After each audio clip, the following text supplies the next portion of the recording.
کے مسلمان بنے, روح کے مسلمان بنے, زبان کے مسلمان بنے. ایک ہندو نے نا کتاب لکھی ہے حضور علیہ الصلوۃ والسلام کے سیرت مبارکہ پر. ہندو نے, وہ ہندو کہتا ہے کہ میں نے نا عجیب منظر دیکھا ہے عرب کے لوگوں کا. ہندوؤں نے نا بڑا خوبصورت میرے محبوب کے بارے میں لکھا ہے. ایک ہندو نے جب حضور کی سیرت پر کتاب لکھی تو کچھ لوگوں نے کچھ اشعار لکھے تو لوگوں نے کہا تو ہندو ہو کے حضور پہ لکھتا ہے, ہندو ہو کے. اس نے بڑا عجیب جملہ کہا, کہنے لگا ہو جائے عشق کسی سے کوئی چارہ تو نہیں, اور صرف مسلم کا محمد پہ اجارہ تو نہیں, صرف مسلم کا محمد پہ. اور پھر کہنے لگا نام و نسب سے اگرچہ ہندو ہوں پر کملی والے میں تیرا سادھو ہوں, کملی والے میں تیرا سادھو, میں تو ساتھ دیوانہ ہوں یا رسول اللہ آپ کا. تو نبی پاک علیہ السلام کے بارے میں لوگ لکھتے ہیں, وہ کہتے ہیں وہ محبت سے نہیں لکھ رہا, وہ سمجھ لیں کہ ایک عالمی تجزیہ نگار ہے تو ایک تجزیہ دے رہا ہے. کہتا ہے میں نے دو قسم کے عرب دیکھے, دو قسم کے. ایک عرب میں نے وہ دیکھے جو اتنے انا پرست ہیں, اتنے خود غرض ہیں, اتنے اپنے ذات کے بت میں الجھے ہوئے ہیں کہ وہ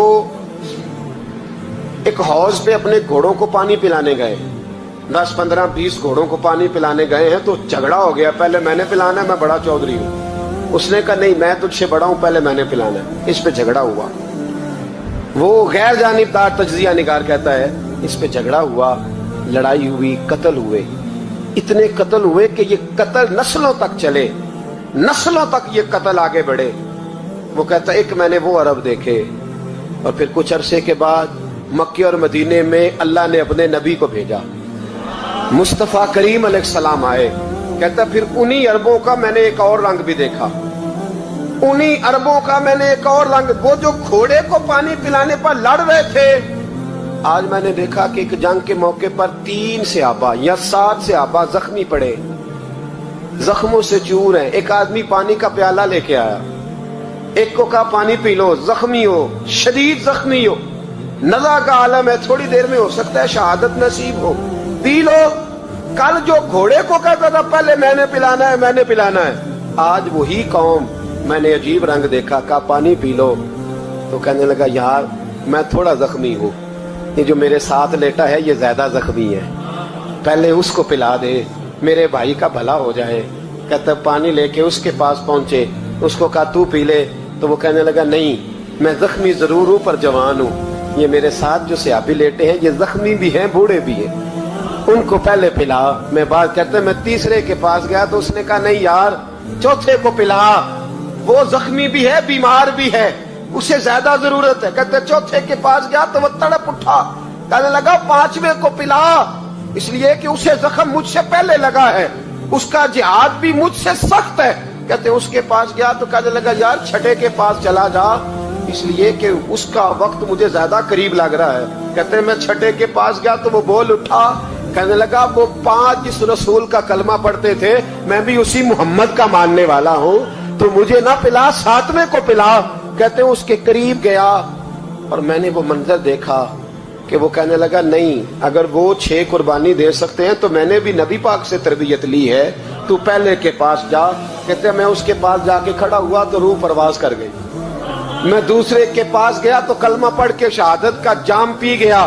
میں تیسرے کے پاس گیا تو حوض کوثر تک وہ بھی پہنچ گیا.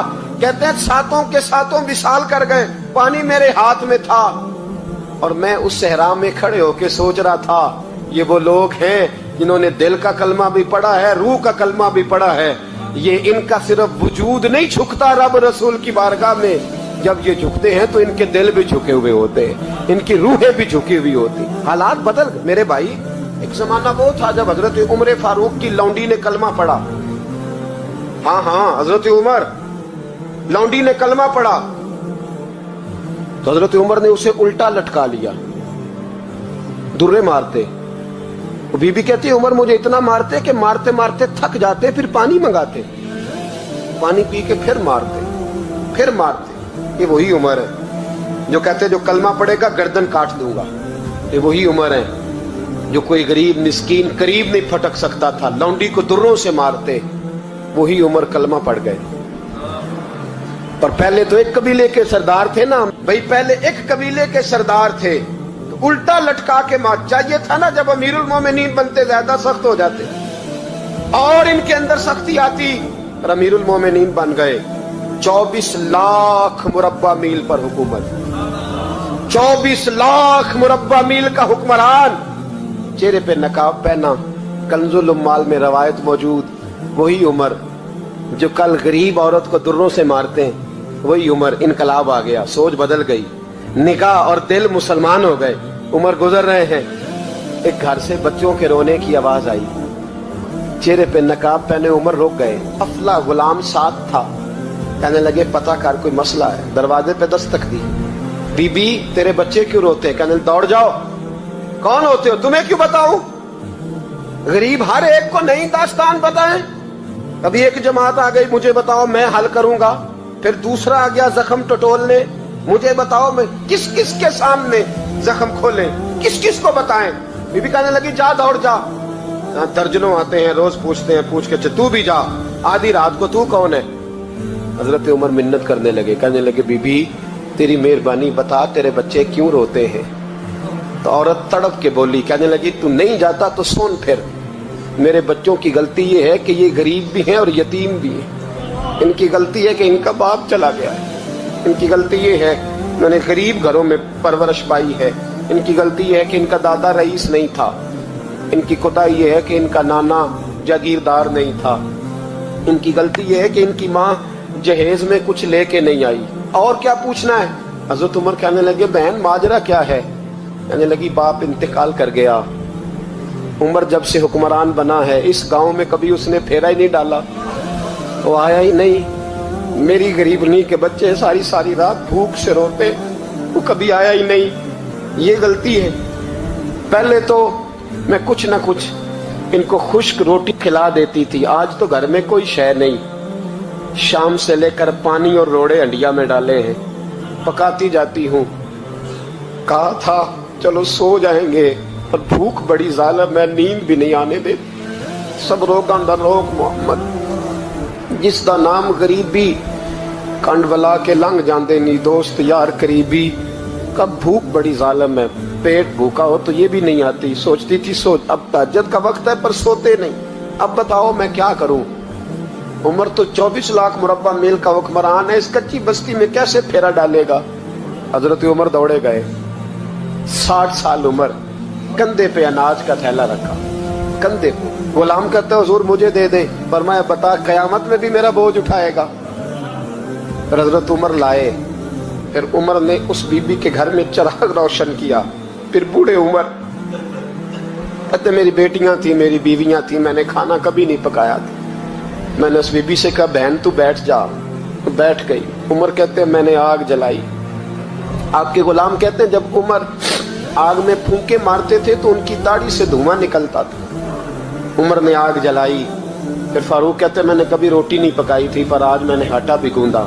24 لاکھ مربع میل کا حکمران. اور بھائی جب تیرا دل اور نظر مسلمان ہوتی ہے تو پھر تو جھوٹے دعوے نہیں کرتا, پھر دین تیرے لفظوں میں جملوں میں تقریروں میں نہیں رہتا. حضرت سیدنا عمر فاروق رضی اللہ تعالیٰ عنہ آٹا گونتے ہیں, داڑھی ساری آٹے سے بھر گئی. پھر عمر فاروق روٹیاں پکاتے تو ہاتھ جلتے. پھر سالن پکایا. پھر عمر نے دسترخوان بچھایا. پھر وہ چھوٹے چھوٹے بچوں کا عمر نے منہ دھلایا. پھر فاروق اعظم روٹی کے لقمے ان کے منہ میں ڈالتے اور روتے, کہتے بیٹو عمر کو پتہ نہیں چلا کہ تم بھوکے تھے. بیٹیوں عمر کو خبر نہیں تھی. عمر سے ناراض تو نہیں ہو. چھوٹے چھوٹے بچے کہتے ہمیں تو پتہ بھی نہیں عمر کون ہے. آپ کیا بات. پھر ان کو عمر فاروق نے کھلایا. پھر فاروق اعظم سیر میں بیٹھ گئے, ان کو ہنساتے رہے. غلام کہتے حضور اب کیا کرتے ہو؟ فرمایا جو میری وجہ سے روئے تھے انہیں خوش نہ کروں. پھر اس بی بی کی طرف متوجہ ہوئے, کہنے لگے اگر عمر نہیں آیا تو آپ ہی خبر کر دیتی. بی بی کہنے لگی ڈیوٹی عمر کی ہے خبر لینے کی, میری نہیں ہے کہ میں جا کے بتاؤں. میں کیوں بتاؤں؟ حضرت عمر کہنے لگے چل عمر کو معاف کر دے. کہنے لگی اسے کیا معاف کرنا ہے, میں تو دعا کرتی ہوں اللہ اسے ہٹا دے اور آپ کو بنا دے. میری دعا ہے کہ وہ چلا جائے آپ آ جائیں. فرمایا اگر میں بن جاؤں تو عمر کو معاف کر دو گی؟ کہا ہاں کر دوں گی. حضرت عمر نے چہرے سے نقاب اتارا. فرمایا بی بی میں عمر ہی ہوں,